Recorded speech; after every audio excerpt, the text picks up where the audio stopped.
Assalamualaikum warahmatullahi wabarakatuh. Perkenalkan, kami dari kelompok 2 yang beranggotakan Dina Salsabila, Farah Devia, Lydia Mahwitwalani, dan saya sendiri Muhammad Amin. Di sini kami akan membahas mengenai pembelajaran IPS untuk anak tunanetra.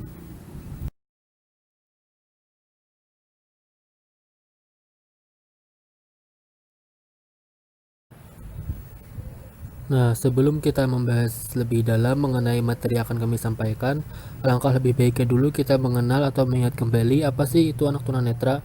Jadi, tunanetra menurut Effendi sebagai suatu kondisi penglihatan di mana anak yang memiliki visus sentralis 6-60 lebih kecil dari itu, atau setelah dikoreksi secara maksimal penglihatannya tidak memungkinkan lagi mempergunakan fasilitas pendidikan dan pengajaran yang biasa digunakan oleh anak normal atau orang awas.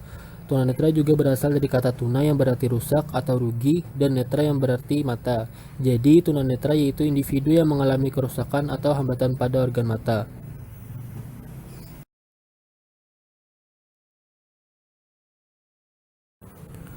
Nah, selanjutnya kita akan membahas mengenai model pembelajaran IPS untuk anak tunanetra.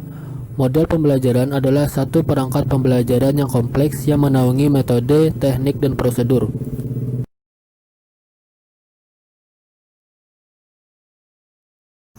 Selanjutnya kita akan membahas mengenai model pembelajaran IPS untuk siswa tunanetra. Di sini terdapat dua pembagian. Yang pertama ada pembelajaran pemrosesan informasi, dan kedua ada pembelajaran pelayanan atau service learning. Di sini saya akan membahas yang pertama dulu, yaitu pembelajaran pemrosesan informasi. Model pembelajaran ini berkaitan dengan kapabilitas atau kecakapan seorang siswa dan memproses informasi dan sistem yang dapat meningkatkan kapabilitas tersebut. Dengan pemrosesan informasi, terdapat cara-cara bagaimana seorang merespons stimulus dari lingkungan, mengorganisir data, memaknai masalah, mengembangkan konsep dan solusi atau masalah tersebut, sehingga kemudian menerapkan simbol-simbol verbal dan non-verbal. Kapabilitas atau kecakapan merupakan luaran dari pemrosesan informasi yang terdiri informasi verbal, kecakapan intelektual, strategi kognitif, sikap, dan kecakapan motorik. Selain itu, berkaitan dengan model pembelajaran pemrosesan informasi, terdapat beberapa hal yang perlu diperhatikan seperti berikut. Yang pertama, melakukan tindakan atau menarik perhatian siswa. Yang kedua, memberikan informasi mengenai tujuan pembelajaran dan topik yang akan dibahas. Yang ketiga, merangsang siswa untuk memulai aktivitas pembelajaran. Yang keempat, menyampaikan isi pembelajaran sesuai topik yang direncanakan. Yang kelima, memberikan bimbingan bagi aktivitas siswa dalam pembelajaran. Yang keenam, memberikan penguatan dan umpan balik atau feedback terhadap perilaku siswa. Yang ketujuh, melaksanakan penilaian proses dan hasil. Dan yang terakhir, memberi kesempatan kepada siswa untuk bertanya dan menjawab berdasarkan pengalaman. Selanjutnya, saya akan menjelaskan yang kedua, yaitu pembelajaran pelayanan atau service learning. Nah, model ini merupakan bagian dari pengembangan pembelajaran konseptual yang mengedepankan proses pembelajaran berbasis konteks kehidupan nyata siswa, yaitu memandu mereka untuk meningkatkan materi yang diajarkan dengan konteks kehidupan mereka sehari-hari, pengembangan sikap dalam model peristiwa yang dipelajari, dan kehidupan nyata. Nilai-nilai sosial yang diharapkan dari siswa dengan model pembelajaran ini adalah munculnya rasa kepedulian sosial, rasa empati, tenggang rasa, tolong-menolong, gotong royong, dan rasa percaya diri, dan lain-lain. Model pembelajaran service learning merupakan bagian dari pembelajaran konseptual.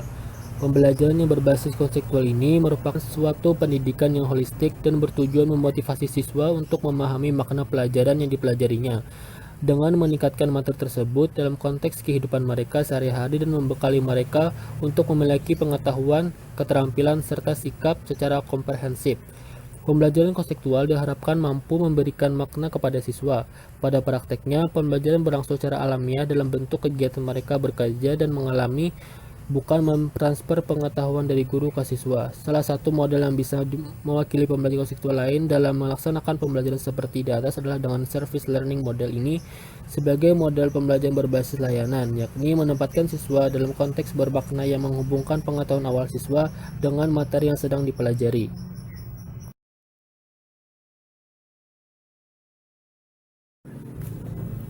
Nah, selanjutnya kita akan membahas mengenai pendekatan pembelajaran IPS.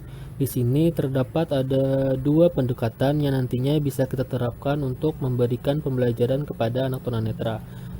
Sebelumnya saya akan menjelaskan dulu mengenai apa sih pengertian dari pendekatan pembelajaran. Jadi, pendekatan dapat diartikan sebagai titik tolak atau sudut pandang terhadap proses pembelajaran yang sifatnya masih sangat umum. Nah, selanjutnya saya akan menjelaskan mengenai poin pendekatan berpusat pada guru atau pendidik. Pendekatan yang berpusat pada pendidik menurunkan strategi pembelajaran langsung, pembelajaran deduktif atau pembelajaran eksploratif. Pada pendekatan teacher-centered approach, pendidik bertindak sebagai seorang ahli yang memegang kontrol selama proses pembelajaran dalam aspek organisasi, materi, dan waktu. Pendidik juga bertindak sebagai pakar yang mengutarakan pengalamannya sehingga dapat menstimulus perkembangan peserta didik, namun peserta didik menjadi lebih fasih dalam proses pembelajaran. Yang kedua, saya akan menjelaskan mengenai pendekatan pembelajaran yang berpusat pada peserta didik. Nah, pendekatan ini menurunkan strategi pembelajaran discovery inquiry atau menemukan sendiri, dan strategi pembelajaran induktif group individual learning, yang dimana pendekatan ini mendorong peserta didik untuk mengerjakan sesuatu sebagai pengalaman, praktik, dan membangun makna atas pengalaman yang diperolehnya. Pusat pembelajaran diserahkan langsung kepada peserta didik dengan supervisi dari pendidik. Dengan adanya kedua jenis pendekatan tersebut, maka pendidik harus mampu memilih pendekatan pembelajaran IPS yang cocok bagi peserta didik tunanetra atau peserta didik yang mengalami hambatan pada fungsi pendekatannya. Pendidik harus dapat menyesuaikan situasi pembelajaran dengan melihat kondisi peserta didik tunanetra, sehingga proses pembelajaran akan menjadi lebih efektif dan informasi yang diharapkan dapat dipahami oleh peserta didik tunanetra dapat tercapai.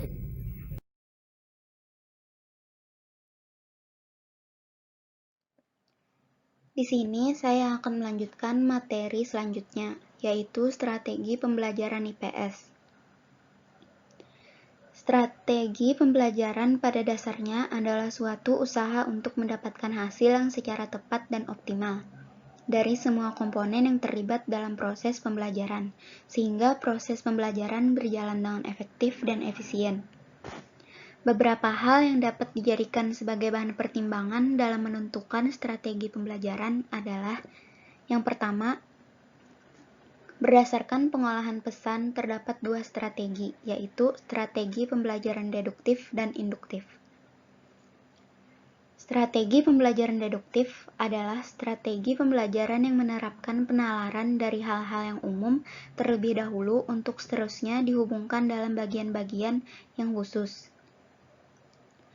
Strategi ini menjelaskan teori ke bentuk realitas atau menjelaskan hal-hal yang bersifat umum yang bersifat khusus.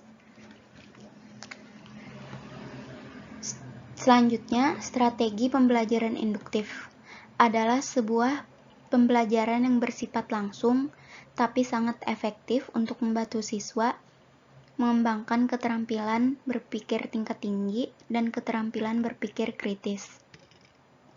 Pada pembelajaran induktif, guru langsung memberikan informasi-informasi yang akan dipelajari siswa. Yang kedua, berdasarkan pihak pengolah pesan, yaitu strategi pembelajaran ekspositorik dan heuristik.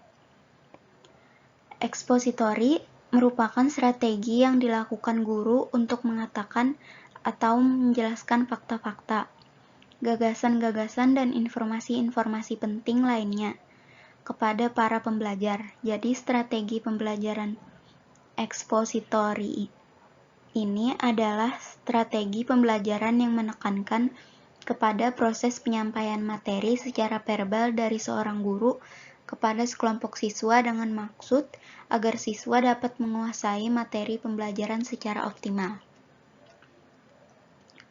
Selanjutnya, strategi heuristik. Ini berkembang menjadi sebuah strategi pembelajaran yang menekankan pada aktivitas siswa dalam memahami pembelajaran dengan menjadikan siswa sebagai acuan. Yang ketiga, berdasarkan pengaturan guru, yaitu strategi pembelajaran dengan seorang guru dan beregu.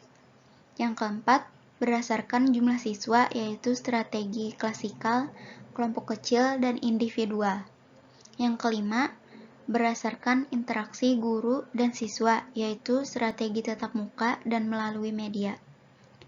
Selain strategi yang telah disebutkan di atas, ada strategi lain yang dapat diterapkan, yaitu strategi individualisasi, kooperatif, dan modifikasi perilaku.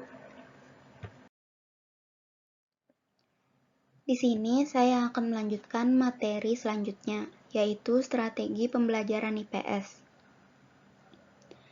Strategi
selanjutnya, metode pembelajaran IPS tunanetra. Dalam pelaksanaan pembelajaran bagi anak tunanetra dilakukan secara klasikal dengan anak lainnya. Dalam proses belajar, guru memperhatikan keberadaan anak tunanetra. Metode pembelajaran yang biasa digunakan guru dalam mengajar anak tunanetra adalah yang pertama, metode ceramah. Metode ceramah merupakan bentuk pengajaran di mana guru mengalihkan informasi kepada sekelompok besar siswa dengan cara yang utama, bersifat verbal atau kata-kata. Yang kedua, metode diskusi. Metode diskusi dalam pembelajaran IPS adalah suatu cara penyajian materi pelajaran di mana siswa dihadapkan kepada suatu masalah, baik berupa pernyataan maupun berupa pertanyaan yang bersifat problematik untuk dibahas atau dipecahkan oleh siswa secara bersama-sama. Yang ketiga, metode tanya-jawab. Metode tanya-jawab adalah suatu format interaksi antara guru dengan siswa melalui kegiatan bertanya yang dilakukan oleh guru untuk mendapatkan respon lisan dari siswa. sehingga dapat menumbuhkan pengetahuan baru pada diri siswa. Yang keempat, penugasan dan praktek. Metode penugasan adalah suatu penyajian bahan pembelajaran di mana guru memberikan tugas tertentu agar siswa melakukan kegiatan belajar dan memberikan laporan sebagai hasil dari tugas yang dihasilkannya.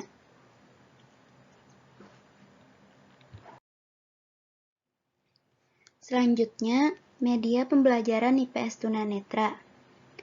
Tujuan media pembelajaran adalah mempermudah proses pembelajaran di kelas, meningkatkan efisiensi proses pembelajaran, menjaga relevansi antara materi pelajaran dengan tujuan belajar, dan membantu konsentrasi pembelajar dalam proses pembelajaran. Pertimbangan media yang akan digunakan dalam proses pembelajaran menjadi pertimbangan utama, karena media yang digunakan harus sesuai dengan tujuan, bahan, model, dan kondisi siswa sehingga media yang digunakan lebih efektif dan efisien untuk mencapai tujuan pembelajaran. Salah satu media pembelajaran yang bisa meningkatkan prestasi belajar dan motivasi belajar siswa, khususnya siswa tunanetra dalam pembelajaran IPS, adalah media peta taktual. Adanya kekurangan pada indera penglihatan ini, maka penyandang tunanetra menggunakan indera peraba dan pendengarnya untuk memperoleh segala macam informasi yang mereka butuhkan. Indera peraba untuk memperoleh informasi tentang objek-objek yang memiliki bentuk fisik, sedangkan indera pendengaran untuk informasi tentang objek berupa audio. Akan tetapi, mereka sering menggunakan kedua indera ini untuk memperjelas informasi yang didapatnya. Selanjutnya, ini adalah contoh dari peta taktual. Peta taktual adalah peta yang menyajikan informasi ke ruangan dengan fasilitas untuk dapat dibaca oleh para penyandang tunanetra. Dengan adanya peta taktual ini, memberikan informasi tentang keruangan suatu wilayah dalam rangka pemenuhan hak asasi manusia terutama untuk para penyandang tunanetra. Informasi keruangan disajikan secara kartografis dalam bentuk peta agar mudah dibaca oleh siapapun. Membaca informasi keruangan sangat penting untuk mengetahui arah, jarak, dan lokasi suatu tempat, termasuk segala yang ada dan perlu diketahui di tempat itu. Bagi orang awas, sajian kartografi informasi keruangan tidak menjadi kendala. Namun hal tersebut menjadi persoalan tersendiri bagi mereka yang berkebutuhan khusus yang tidak bisa melihat. Dengan demikian, informasi keruangan perlu dibuat dalam bentuk sajian kartografis atau peta media yang dapat diterima melalui indera raba atau peta taktual.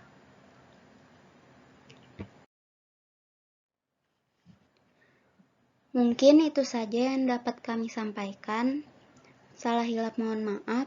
Wassalamualaikum warahmatullahi wabarakatuh.